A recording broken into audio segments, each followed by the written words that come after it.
మంచిర్యాల జిల్లా శ్రీరాంపూర్ సీఐ వేణుచందర్ పై వేటు పడింది. విధుల్లో నిర్లక్ష్యంగా వ్యవహరించారని వేణుచందర్ ను ఉన్నతాధికారులు సస్పెండ్ చేశారు. జైపూర్ మండలం నర్సింగాపూర్లో వడ్ల కొనుగోలు కేంద్రంలో జరిగిన అక్రమాల విషయంలో 13 మందిపై కేసు నమోదైంది. అయితే ఈ కేసు దర్యాప్తులో సర్కిల్ ఇన్స్పెక్టర్ నిర్లక్ష్యంగా వ్యవహరించారనే ఆరోపణలు వచ్చాయి.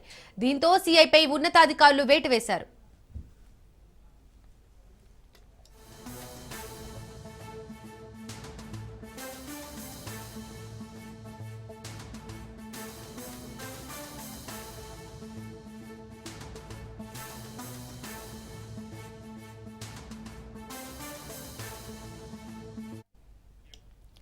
మంచిర్యాల జిల్లా శ్రీరాంపూర్ సీఐ వేణుచందర్ పై వేటు పడింది. విధుల్లో నిర్లక్ష్యంగా వ్యవహరించారని వేణుచందర్ ను ఉన్నతాధికారులు సస్పెండ్ చేశారు.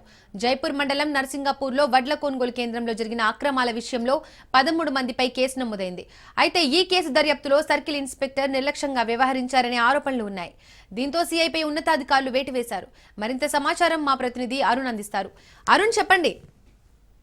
ఇంకా ఏదైతే మంచిర్యాల జిల్లాకు సంబంధించి కూడా భారీ అక్రమాలు జరిగినట్టు కూడా వరిధాన్యం కొనుగోలు కేంద్రాలలో కూడా వరిధాన్యం కొనుగోలులో కూడా భారీ అక్రమాలు జరిగినట్టు కూడా విజిలెన్స్ ఎన్ఫోర్స్మెంట్ అధికారులు అయితే గుర్తించారు. దానిలో కూడా ఏదైతే ఇప్పటికే అక్రమాలకు పాల్పడినటువంటి 13 మందిపై కూడా క్రిమినల్ కేసులు నమోదుగా కూడా కేసు దర్యాప్తుకు సంబంధించి కూడా జైపూర్ మండలానికి ఏదైతే సంబంధించి కూడా శ్రీరాంపూర్ సిఐని ఏదైతే విచారణ అధికారిగా నియమించడం జరిగింది. అయితే కేసు పురోగతి సాధించకపోవడం ముఖ్యంగా కూడా ఏదైతే సీఐ అక్కడ ఉన్నటువంటి నిందితులు ఎవరైతే అక్రమార్కులో వాళ్ళకు తొత్తుగా వ్యవహరించాడనేటువంటి కారణంతో ఆయనను సస్పెండ్ చేయడం కూడా జరిగింది. ఉన్నతాధికారులు కూడా నిన్ననే ఏదైతే ఆయన సస్పెండ్ చేస్తున్న ఉత్తర్వులు అయితే జారీ చేసింది. ఈ నేపథ్యంలోనే భారీ కుంభకోణం ఏదైతే ఇటు గవర్నమెంట్ అధికారులు ఏదైతే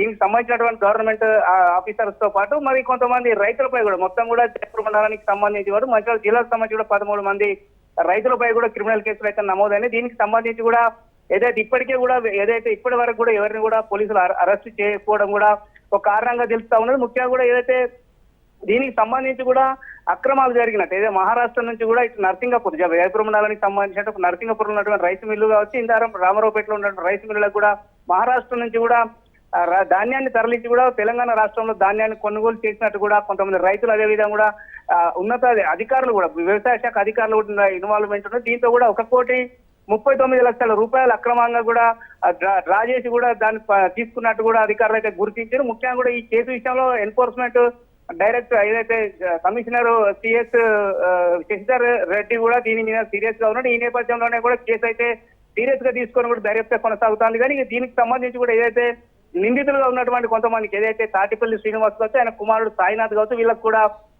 సాయి కుమార్ వీళ్ళిద్దరిని కూడా సిఐ కూడా వీళ్ళకు వర్కాసు వాళ్ళకు కూడా వీళ్ళని అరెస్ట్ చేయలేదు. ముఖ్యంగా కూడా కోర్టులో ప్రవేశపెట్టేటువంటి అవకాశం కూడా ప్రవేశపెట్టకపోవడం ఒక కారణం అయితే, మరొకటి వాళ్ళు ఏదైతే హైకోర్టు నుంచి స్టే తెచ్చుకునేంత వరకు కూడా వాళ్ళకి అవకాశం ఇచ్చే విధంగా కూడా వ్యవహరించినటువంటి ఆరోపణల నేపథ్యంలో కూడా ఏదైతే రామగుండం కమిషనర్ అంబకిషోర్ జా కూడా ఏదైతే సీఐని సస్పెండ్ చేస్తూ ఉత్తర్వులు జారీ చేసి మరికొంతమంది దీంట్లో ఎవరెవరైతే ఇన్వాల్వ్ ఉన్నారు ముఖ్యంగా కూడా వ్యవసాయ శాఖ అధికారి మంచిర్యాల వ్యవసాయ శాఖ అధికారి శ్రీకళ కూడా దీంతో ప్రధాన పాత్రధారులుగా కూడా పోలీసులు అయితే గుర్తించారు. ఆమె ఇప్పటికే కూడా పరోల్లో ఉన్నది. ఆమె గతంలోనే నిర్మల్ జిల్లాలో కూడా పనిచేసి కూడా దాదాపు అక్కడ 100 కోట్ల ఫ్రాడ్కు సంబంధించినటువంటి దాంట్లో కూడా షోకాజ్ నోటీస్ తీసుకొని కూడా పనిష్మెంట్ కింద కూడా మంచిర్యాల జిల్లా కూడా ఆమెను బదిలీ చేసిన ఒక 4 నెలల వ్యవధిలో ఇక్కడ కూడా భారీ కుంభకోణం జరగడంలో కూడా ప్రధాన పాత్ర పోషించినటువంటి ఆరోపణలు. ఈ నేపథ్యంలోనే ఇప్పటికే కూడా ఎవరైతే దీంట్లో ఇన్వాల్వ్మెంట్ ఉన్నటువంటి అధికారులు